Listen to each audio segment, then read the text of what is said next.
Hey, what's going on, guys? Bringing you guys the second 2013 NFL Draft video. Today we're going to talk about the receiver position and who, in my opinion, is going to be on top of that list come the NFL Draft. So, some of the top names in this draft at the receiver position, you've got Justin Hunter from Tennessee, Keenan Allen out of Cal, Robert Woods from USC, Cordarrelle Patterson out of Tennessee, Tavon Austin out of West Virginia, and Terrance Williams out of Baylor. Those are the top 6 names being mentioned right now, and remember, it's still mid-January, so those names could change. Someone could sneak up and whatnot, but the point is, those are the top 6 right now.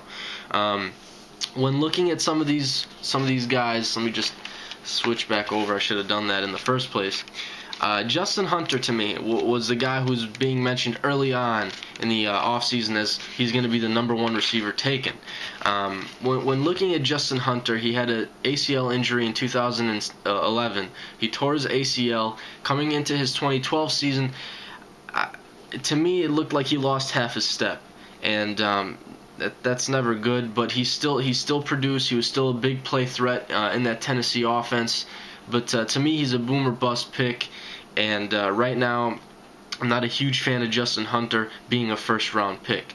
As for Keenan Allen, I believe Keenan Allen should be the first receiver taken off the board, and he's the most conservative pick. He's not going to be your deep threat. He's not going to be your #1 receiver on your team. He's going to be a solid #2. But with that being said, he's not afraid to make catches in the middle of the field. He's not afraid to take hits, and he's a possession receiver. He's going to be the receiver who's going to get a lot more of the throws, thrown his way, because he'll catch most of them. So to me, Keenan Allen's going to be the most conservative. He always wants the ball. He's competitive. His ball skills are good. I like Keenan Allen as the #1 receiver. Moving on, you've got Cordarrelle Patterson.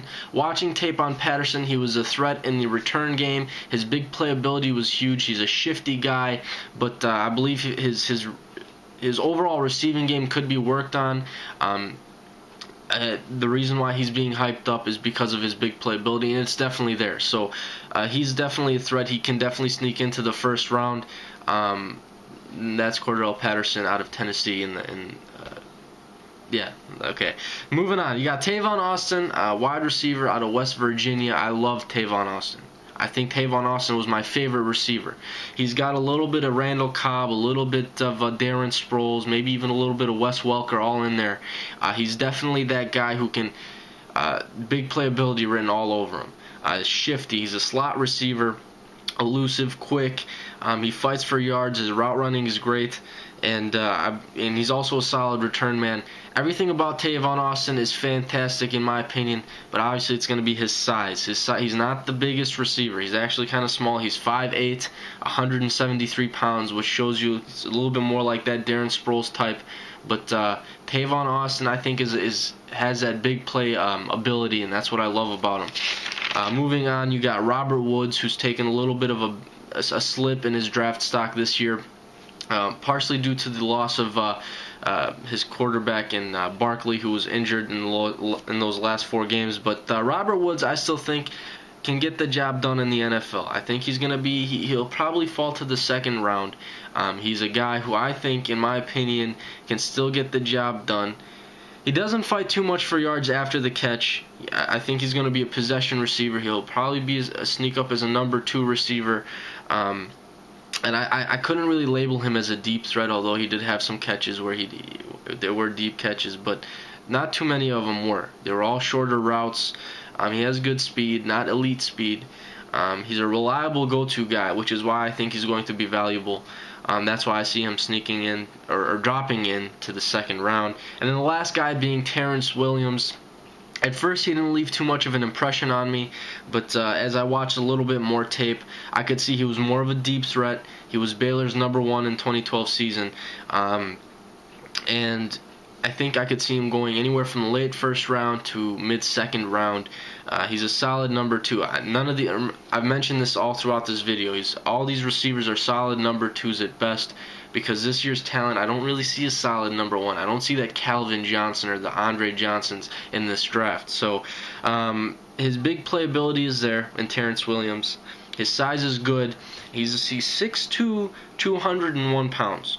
But to me, on tape, when you watch him, he seems a little bit bigger than that, which is what I like about Terrance Williams. He's very good when he's given space. If you're not jamming him at the line, you give him 5-10 yards, which I did see on tape, he's going to burn you. He's going to use that to his advantage. So to me, if you want to beat Terrance Williams, you have to play him physical at the line and then see what he does from there. He does help downfield in run plays. He will block for his running backs. Overall, Terrance Williams was, I think, a solid prospect, but not an elite prospect. So those are my opinions on all the top 6 receivers in this draft class. Again, this video was made in early January, so some of that stuff could shift, some of that stuff could change. Someone could sneak up. But let me know what you guys think on my opinion. Let me know what your guys' opinion is on some of these guys. Throw them down in the comments below. Like, rate, and subscribe. I'd appreciate it. I'm out.